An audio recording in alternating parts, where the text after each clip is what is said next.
بنو سلمہ کے لوگ مدینہ کے کونے میں مسجد سے دور رہتے تھے. انہوں نے مسجد کے قریب منتقل ہونے کا ارادہ کیا تو یہ آیت نازل ہوئی، انا نحن نحیی الموتى ونکتب ما قدموا وآثارهم، بے شک ہم ہی زندہ کریں گے مردوں کو اور ہم لکھ رہے ہیں جو انہوں نے آگے بھیجا اور ان کے آثار بھی. تو رسول اللہ صلی اللہ علیہ وسلم نے فرمایا بے شک تمہارے نشانات قدم لکھے جا رہے ہیں. یعنی انسان اپنے پاؤں سے چل کر جس زمین پر بھی جاتا ہے وہ زمین بھی گواہ بنے گی، اور وہ قدم اگر نیکی کے کام میں ہے تو ثواب کے طور پہ لکھے جائیں گے، اور اگر کسی برے کام سے اور برے ارادے سے انسان نکلا ہے یا اٹھا اپنی جگہ سے تو وہ قدم اس کے برائی کے خانے میں لکھے جائیں گے. اسی طرح طواف میں اٹھائے گئے قدم وہ بھی لکھے جاتے ہیں. رسول اللہ صلی اللہ علیہ وسلم نے فرمایا جو شخص گن کر طواف کے 7 چکر لگائے اور 2 رکعت نماز پڑھے تو یہ ایک غلام آزاد کرنے کے برابر ہے، یعنی ثواب ہے. اور جو شخص ایک قدم بھی اٹھاتا یا رکھتا ہے، یعنی ایک اٹھاتا ہے ایک رکھتا ہے ایک اٹھاتا ہے ایک رکھتا ہے، تو ہر قدم پر اس کے لیے 10 نیکیاں لکھی جاتی ہیں اور اس سے 10 گناہ مٹائے جاتے ہیں اور اس سے 10 درجات بلند کیے جاتے ہیں. اس سے انسان اندازہ کر سکتا ہے کہ کتنا زیادہ اجر و ثواب ہے. پھر حاجی کی سواری کے قدم لکھے جاتے ہیں.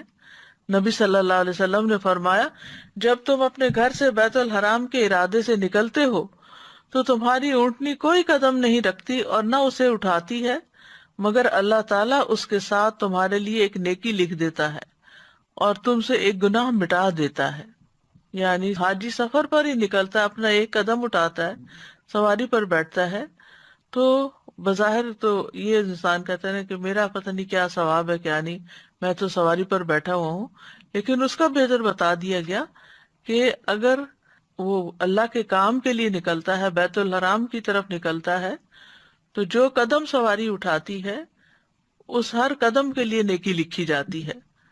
پھر اسی طرح سلام کرنا اور سلام کا جواب دیا جانا، اس میں بھی انسان کے لیے نیکیاں لکھی جاتی ہیں. سہل بن حنیف کہتے ہیں کہ رسول اللہ صلی اللہ علیہ وسلم نے فرمایا جس نے السلام علیکم کہا اس کے لیے 10 نیکیاں لکھی جائیں گی، جس نے السلام علیکم ورحمۃ اللہ کہا اس کے لیے 20 نیکیاں لکھی جائیں گی، اور جس نے السلام علیکم ورحمۃ اللہ وبرکاتہ کہا اس کے لیے 30 نیکیاں لکھی جائیں گی. اسی طرح جو تسبیحات ہم پڑھتے ہیں، آپ نے فرمایا اللہ نے 4 کلمات چنے ہیں، سبحان اللہ والحمد للہ ولا الہ الا اللہ واللہ اکبر. جس نے سبحان اللہ کہا اس کے لیے 20 نیکیاں اور 20 برائیاں مٹا دی جاتی ہیں. جس نے اللہ اکبر کہا اس کے لیے بھی اسی طرح، اور جس نے لا الہ الا اللہ کہا اس کے لیے بھی اسی طرح، الحمدللہ کہا اس کے لیے بھی.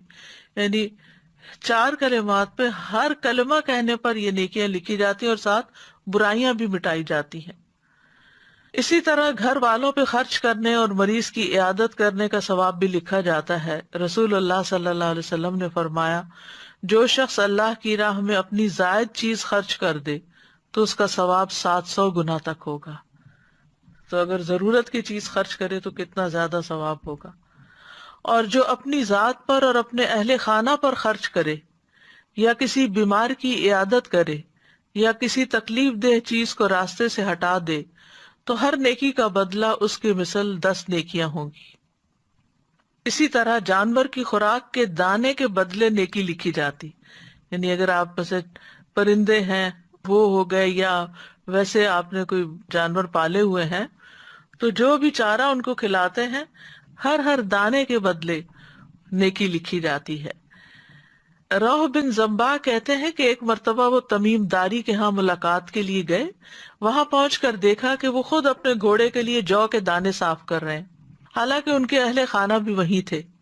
روح ان سے کہنے لگے کیا ان میں سے کوئی یہ کام نہیں کر سکتا، انہیں گھر والے نہیں کر سکتے؟ تمیم نے فرمایا کیوں نہیں، لیکن بات یہ کہ میں نے رسول اللہ صلی اللہ علیہ وسلم کو فرماتے ہوئے سنا کہ جو مسلمان اپنے گھوڑے کے لیے جو کے دانے صاف کرے پھر اسے وہ کھلا دے تو اس کے لیے ہر دانے کے بدلے میں ایک نیکی لکھی جائے گی. پھر اسی طرح اللہ کے راستے میں رکھے گئے جانور کے آثار لکھے جانا، پہلے زمانے میں تو ظاہر ہے کہ جانوروں کے اوپر سواری کی جاتی تھی، آج کے دور میں گاڑیاں ہیں، تو اسی اعتبار سے جو شخص نیکی کے کاموں کے لیے اپنی سواری رکھتا ہے تو اس کے لیے اسی طرح اجر ہے۔ پھر اسی طرح لوگوں کو معاف کرنا لکھا جاتا ہے۔ رسول اللہ صلی اللہ علیہ وسلم نے فرمایا، تم سے پہلے آدمیوں میں سے ایک آدمی کا حساب لیا گیا تو اس کے پاس کوئی نیکی نہیں تھی مگر یہ کہ وہ لوگوں سے لین دین کیا کرتا تھا، وہ مالدار آدمی تھا، اپنے غلاموں کو حکم دیتا کہ وہ تنگ دست سے درگزر کریں، یعنی جو حالات تنگ ہے، نہیں دے سکتا قرضہ، واپس نہ دے، یا کوئی چیز خریدنا چاہتا ہے اور پیسے نہیں ہے اس کے پاس تو اس کو چھوڑ دیں، آدھے چھوڑ دیں، پورے چھوڑ دیں۔ اور اللہ تبارک و تعالیٰ نے فرمایا، ہم اس بات کے زیادہ حقدار ہیں کہ تم بھی اس سے درگزر کرو، یعنی فرشتوں سے کہا کہ تم بھی اس سے درگزر کرو۔ پھر اسی طرح لوگوں کی تکلیف پریشانی دور کرنا یہ بھی لکھا جاتا ہے۔ رسول اللہ صلی اللہ علیہ وسلم نے فرمایا، جو شخص کسی مسلمان کی کسی پریشانی کو دور کرتا ہے اللہ تعالیٰ قیامت کے دن اس کی پریشانی کو دور کرے گا، اور جو کسی مسلمان کی پردہ پوشی کرتا ہے اللہ تعالیٰ قیامت کے دن اس کی پردہ پوشی فرمائے گا، یعنی اس کے عیب ظاہر نہیں کرے گا۔ اس لیے بہت ضروری ہے کہ انسان دوسروں کی غیبت نہ کرے، دوسروں کی عیب جوئی نہ کرے، دوسروں کی برائیاں کسی اور کے سامنے ظاہر نہ کرے۔ تو راستے سے تکلیف دہ چیز ہٹانا، رسول اللہ صلی اللہ علیہ وسلم نے فرمایا، جس نے مسلمانوں کے راستے سے تکلیف دہ چیز ہٹائی، کوئی فرنیچر ہے، کوئی اینٹ پتھر ہے، کسی قسم کی کوئی بھی چیز، اللہ اس کے لیے ایک نیکی لکھے گا، اور جس کے لیے اللہ نیکی لکھ دیتا ہے اسے اس کی وجہ سے جنت میں داخل کر دیتا ہے۔